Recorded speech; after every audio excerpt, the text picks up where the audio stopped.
J'ai pris une vieille valise, j'ai couru la première gare que je trouvais, c'était quoi? C'était la gare d'Austerlitz. Eh ben, j'ai pris la gare d'Austerlitz.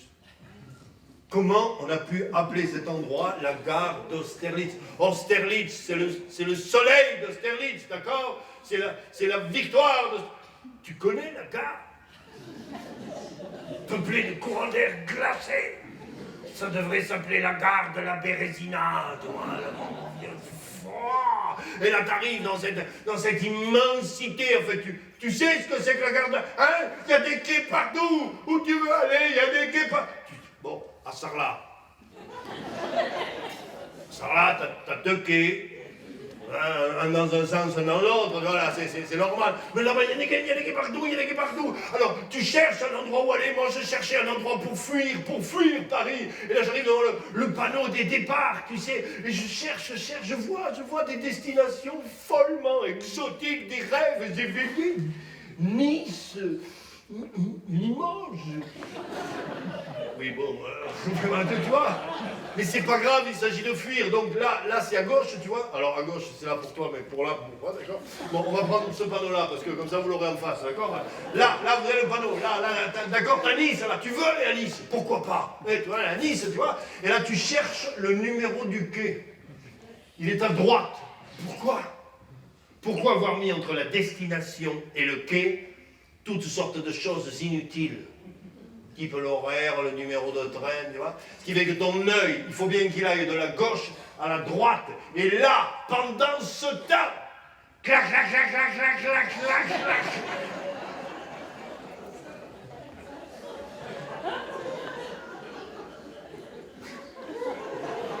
Non,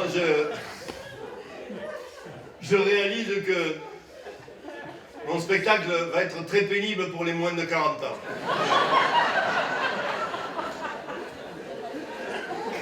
D'accord? Clac, clac, clac, clac, clac, clac. Ce qui fait que quand t'arrives là, c'est plus le bon quai. Tu dis, ok, pas grave, je retrouve Nice, tu repars à gauche, tu repars à droite, clac, clac, clac, clac, clac. Tu sais plus, tu tournes, tu cherches. Ah, mais où aller? Je suis tombé à genoux, là. J'ai demandé à Dieu de me montrer le chemin. Et Dieu m'a répondu. Dang, dang, dang. Le train pour la Tour de Carole, quai numéro 6, la Tour de Carole. Là, cherche pas à comprendre, c'est un signe, courir. Pam, pam, pam, pam, pam, pam. À l'ouest de l'Ariège, une très jolie vallée qui s'appelle la vallée de Betmal. N'est-ce pas? Très belle vallée, fromage magnifique.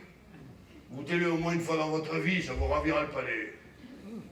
Autre spécialité de la vallée, ces sabots. Oui, les sabots de Betmal, particuliers. Ils ont une pointe. Jusque-là, rien d'extraordinaire, mais une pointe haute, fine, allongée comme un dard qui s'en revient quasiment jusqu'à hauteur de genoux. Les sabots de Betmal. Oh, la belle chose! Quand un jeune homme doit épouser une bête malaise, il lui offre une paire de sabots, avec, dit-on, la pointe aussi haute qu'est la hauteur de son amour. Ça dépend beaucoup de l'artisan à qui il les a achetés. Bien sûr, on s'est toujours posé la question de savoir à quoi ça servait, ces pointes. Certains ont dit que c'était très probablement, ce sont les pragmatiques, n'est-ce pas, une meilleure manière d'enrouler le pied et d'éviter de se mettre les pointes dans les racines. Après tout, pourquoi pas? Sauf si la racine est trop haute. Bien, passons. D'autres vous ont dit, non, c'était les sportifs, c'est une création du ski et des bâtons dans le même mouvement. Après tout, pourquoi pas? D'autres scatologiques vous diront, ah ben, tant qu'à s'accroupir, autant pouvoir s'accrocher, hein. Autant qu'à mettre un coup de pied au cul, autant que ça fasse du bien, pardon.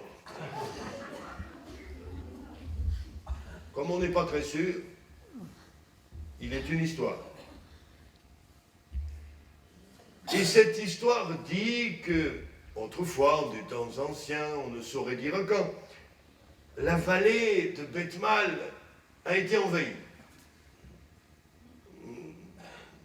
Par qui? On ne sait pas. Et les histoires ne sont pas toujours très claires. Certains parlent de mort, de sarrasins, de... Enfin, en un mot, des pas d'ici. Des pas d'ici, donc, ont envahi la vallée. Mais où étaient les hommes d'ici pendant que les pas d'ici sont arrivés là? Mais ils n'étaient pas là. Alors les légendes protectrices pour les gens d'ici, et non point pour ceux de là-bas, disent qu'ils étaient aux travaux des champs au loin, ou s'occupaient des bêtes à la montagne. Bon, en un mot, ils étaient au café.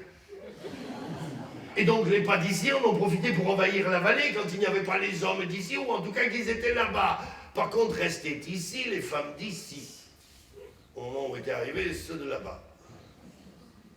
Vous me suivez toujours ou je vous fais une fiche parce que...